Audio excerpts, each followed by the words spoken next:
Assalamualaikum warahmatullahi wabarakatuh. Saya Lukman Hakim Siregar dengan NIM 22405019.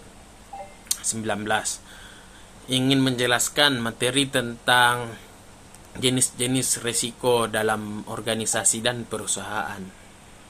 Pertama, risiko adalah kemungkinan terjadinya peristiwa yang dapat menghambat pencapaian tujuan organisasi atau menimbulkan kerugian bagi perusahaan.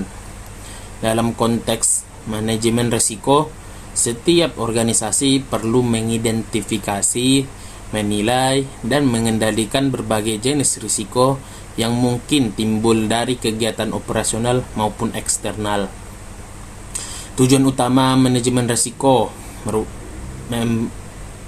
adalah untuk mengidentifikasi dan memahami potensi risiko, mengukur tingkat risiko yang dihadapi, mengendalikan atau meminimalkan dampak negatif risiko, meningkatkan kemampuan organisasi dalam mengambil keputusan strategis. Adapun jenis-jenis risiko, yang pertama yaitu risiko operasional atau operational risk. Pengertiannya, risiko yang timbul akibat kegagalan proses internal, kesalahan manusia, kegagalan sistem, atau peristiwa eksternal yang mengaruhi operasi bisnis. Contohnya, yang pertama, kesalahan manusia dalam memasukkan data ke sistem. Yang kedua, gangguan teknologi informasi atau server down.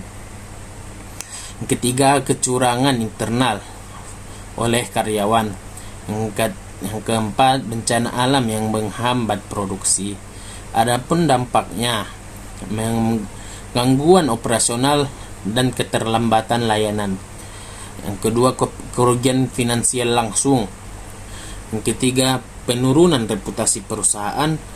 Adapun strategi dalam menanggulanginya, yang pertama, membuat prosedur kerja atau SOP, melatih karyawan secara berkala, menggunakan sistem teknologi yang andal, dan melakukan audit operasional. Yang kedua, jenis risiko yaitu risiko strategis atau strategic risk, yang merupakan risiko yang muncul akibat keputusan atau strategi bisnis yang tidak tepat atau perubahan lingkungan bisnis yang membuat strategi perusahaan menjadi tidak relevan.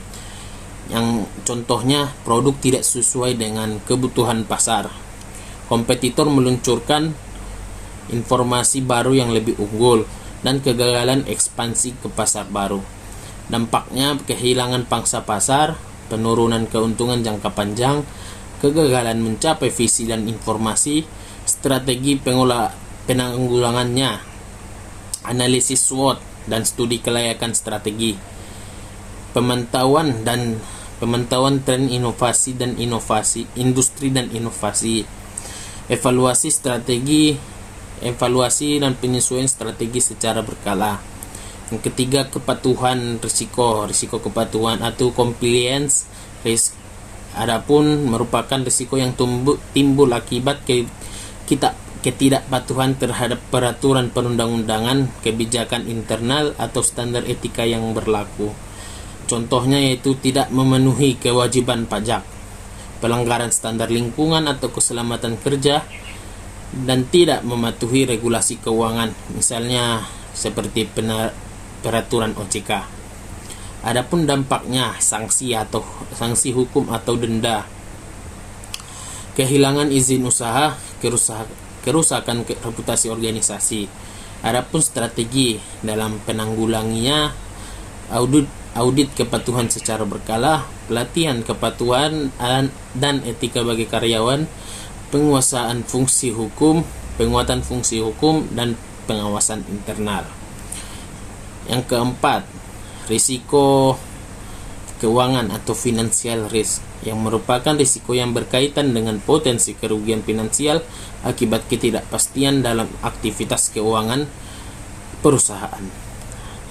Dan di risiko keuangan ini dibagi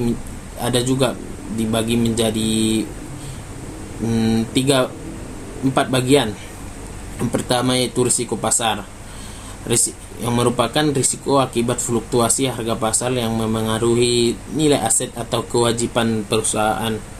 Yang contohnya penurunan harga saham atau komoditas, kenaikan suku bunga, dan perubahan nilai tukar mata uang asing yang berdampak kerugian nilai investasi, biaya pinjaman meningkat, arus kas perusahaan terganggu.